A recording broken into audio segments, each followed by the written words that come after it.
The Old West was a land of untamed wilderness, intense rivalries, and cultural clashes that often turned brutally violent. Among the most haunting practices associated with this era was scalping, a grisly act that evokes shivers to this day.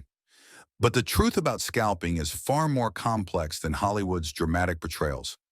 It's a story steeped in history, misunderstandings, and the dark realities of survival and warfare in the West. In this video, we'll dive into the horrifying truths about scalping, its origins, who practiced it, and the motives behind this chilling act. Prepare to uncover a side of history you may wish you could unlearn. If you're as fascinated by the untold stories of the Old West as we are, make sure to hit that subscribe button for more deep dives into the myths and realities of this iconic era. A chief tried to impress Jacques Cartier with his scalp collection.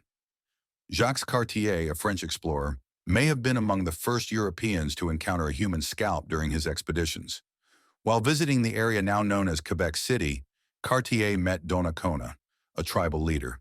Their initial meeting was cordial, marked by respectful exchanges. The local people performed a ceremonial dance to welcome Cartier and his crew, and in return, Cartier offered gifts to Donnacona. In an effort to demonstrate something unique to his culture, Donnacona presented what he considered a valuable item: 5 preserved human scalps stretched over circular frames.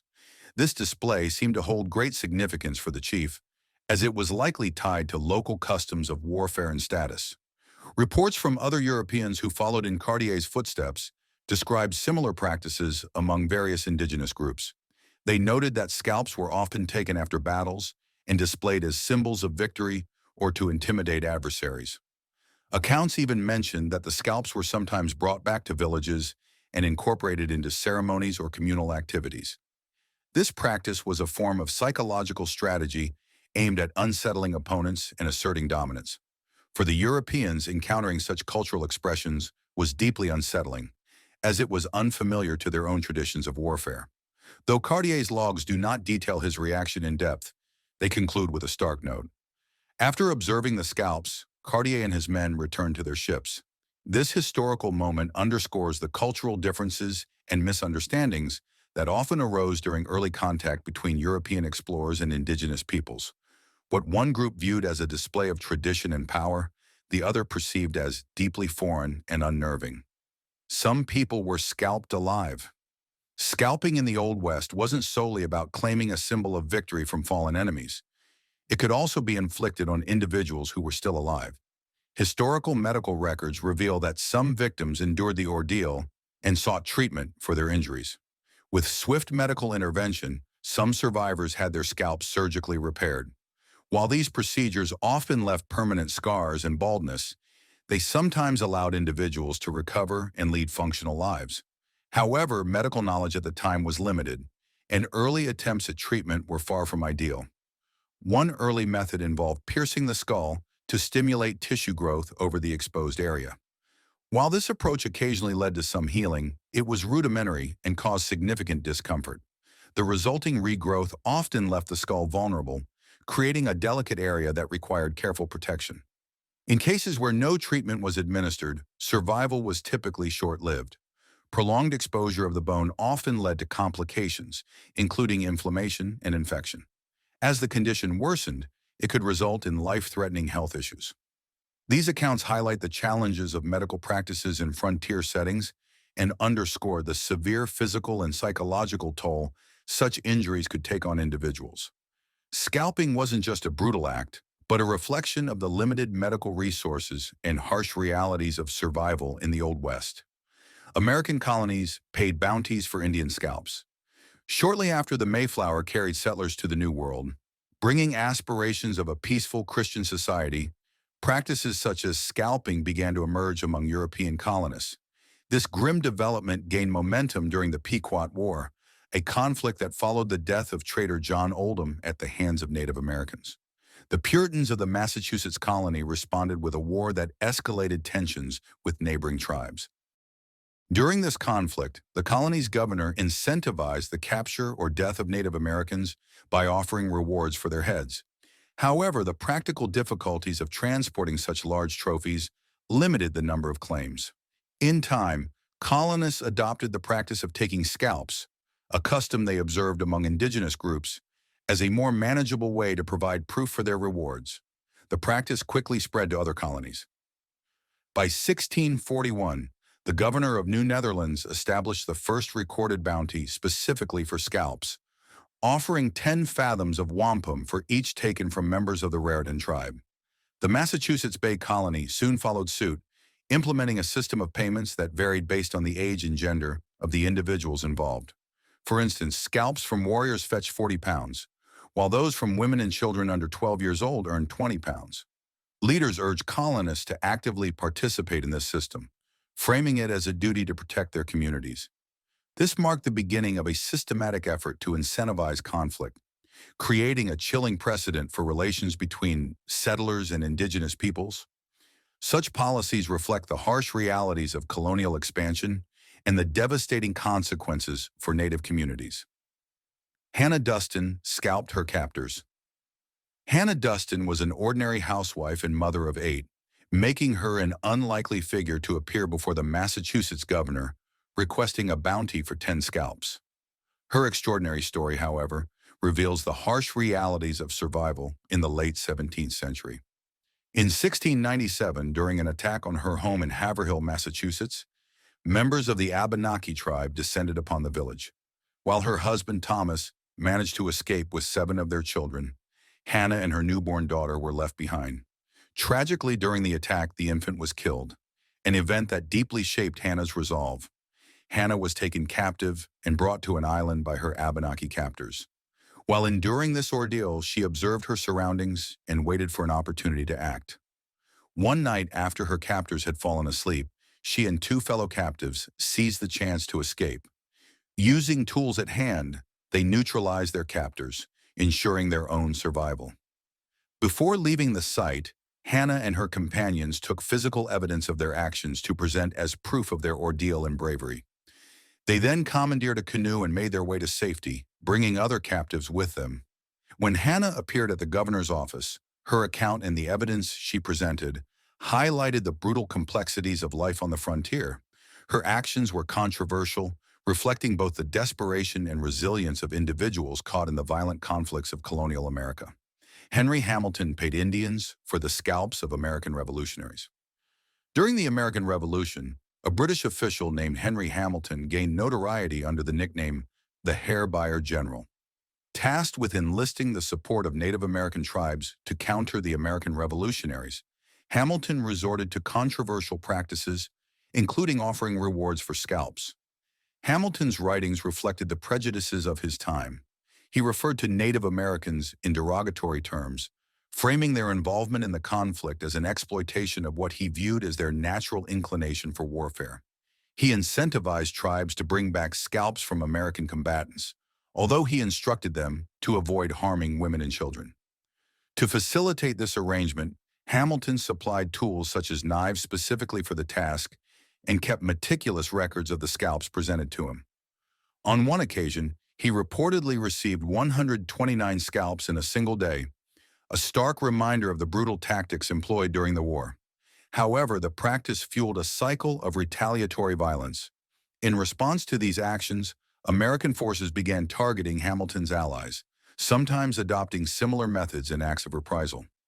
This grim exchange highlights the devastating human cost of the Revolutionary War and the ways in which both sides engaged in harsh measures to achieve their aims. Crow Creek Massacre. One of the most devastating scalping incidents in history occurred in 1325, long before Columbus's voyage, at a Native American settlement known as Crow Creek. This large community was home to the Crow Creek tribe and included 55 lodges protected by a sturdy wall made from wood and buffalo hides. During the night, an opposing group managed to breach the settlement's defenses, launching a surprise attack that left few survivors. Archaeological excavations at the site have uncovered the remains of 486 individuals, offering evidence of the tragic event. Many of the victims bore signs of scalping, a ritualistic act that was part of the broader conflict. However, not all inhabitants met the same fate. Young women from the town were taken captive, a grim indication of the attackers' intentions to integrate them into their society.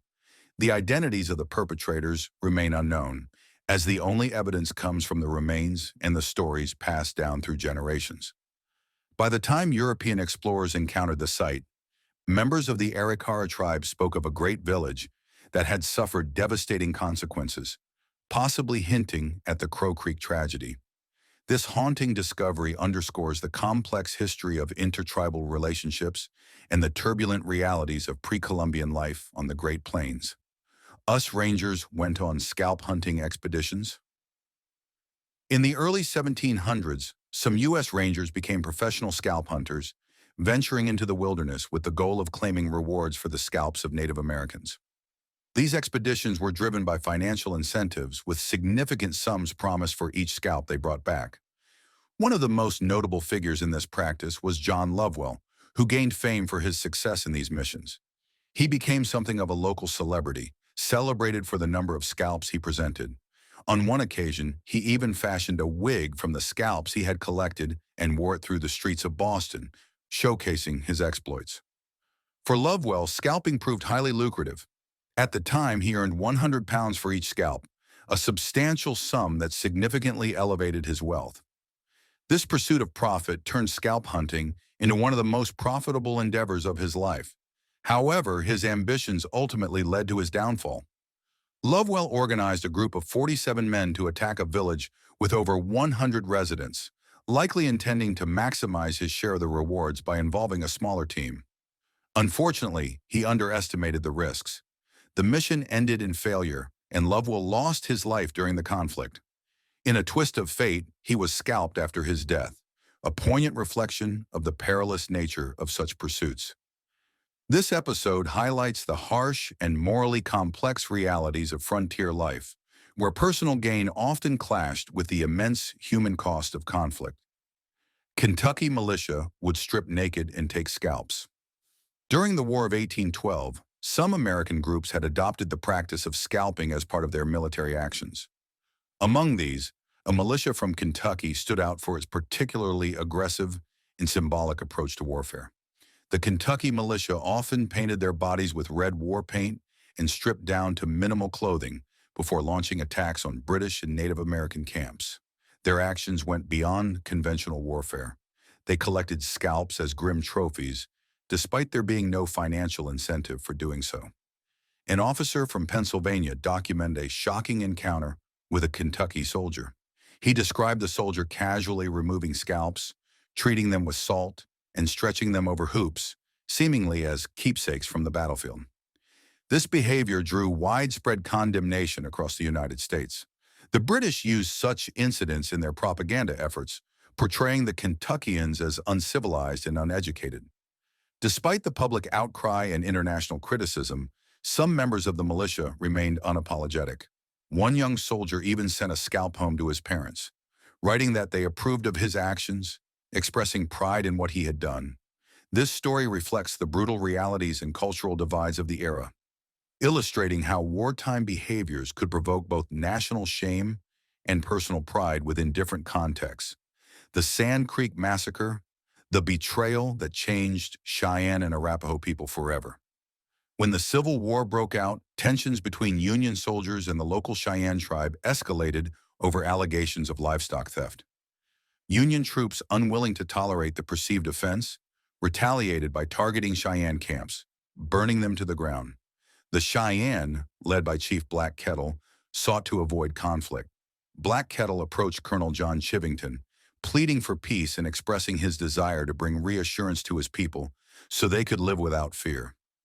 Chivington, however, refused the request, claiming he lacked the authority to make peace. Instead, he began planning a devastating attack on the Cheyenne settlement at Sand Creek. Chivington's infamous declaration, "Damn any man who sympathizes with Indians," reflected his intent. He ordered his men to target everyone, regardless of age, with a chilling rationale: nits make lice. The massacre at Sand Creek resulted in unimaginable destruction. John Smith, a white man who lost his son in the attack, entered the village to retrieve the bodies and was met with a horrifying sight. He described the scene as one of utter devastation. Many victims had been scalped, and the violence extended to women and children. Among the fallen was a man named White Antelope, whose body was desecrated. Parts of his body were used to create a macabre keepsake. The event left an enduring scar on American history, serving as a grim reminder of the consequences of unchecked hatred and violence against those seeking peace. The Glanton Gang scalped Mexicans for cash. During the Mexican-American War, Texas Ranger John Joel Glanton was hired to collect scalps from members of the Apache tribe. Many Apache had become involved in the conflict, and the American Army was eager to remove them from the battlefield. In exchange for each Apache scalp, the Army offered a substantial reward, which made Glanton quite wealthy. However, as the number of Apache warriors dwindled, Glanton found himself running out of targets. The U.S. Army, while paying for scalps, didn't scrutinize their origin. So Glanton began a troubling practice of targeting Mexican civilians instead. He would kill these innocent people and pass their scalps off as those of Apaches, continuing to collect his reward without consequence. As time passed, Glanton's behavior grew more erratic and dangerous. His thirst for violence intensified, and he became notorious not just for scalping, but for what could be described as serial killings. In one particularly horrific episode, Glanton and his gang took control of a river ferry from members of the Yuma tribe. They invited unsuspecting passengers aboard, trapping them in the middle of the river, and then proceeded to murder everyone on the boat, whether they were Mexican or American, and plunder their belongings. The Chihuahua government, outraged by Glanton's actions, placed a bounty on his head, but it was the Yuma tribe who ultimately brought him to justice. Known for their peaceful nature, the Yuma had been pushed to their limits by Glanton's brutality. One night, as Glanton and his men slept, the Yuma stealthily infiltrated their camp. They killed Glanton's companions, ending his reign of terror. Glanton's story is a stark example of how the incentives of war, combined with a lack of oversight, can foster atrocities. His descent from a mercenary for the American Army to a merciless killer of both Mexicans and Americans highlights the dehumanizing effects of violence and how easily one can be corrupted when rewarded for taking lives without accountability. His death at the hands of the Yuma reflects a measure of justice, though it came too late for his many victims. As we've uncovered, scalping in the Old West wasn't just a gruesome tradition. It was a horrifying tool of psychological warfare, vengeance, and profit. The bloody history surrounding these practices reveals just how dark the human capacity for cruelty can become when incentivized by power, greed, and fear. If you found these disturbing truths about the Wild West eye-opening, make sure to subscribe for more shocking historical revelations. You won't want to miss what's coming next.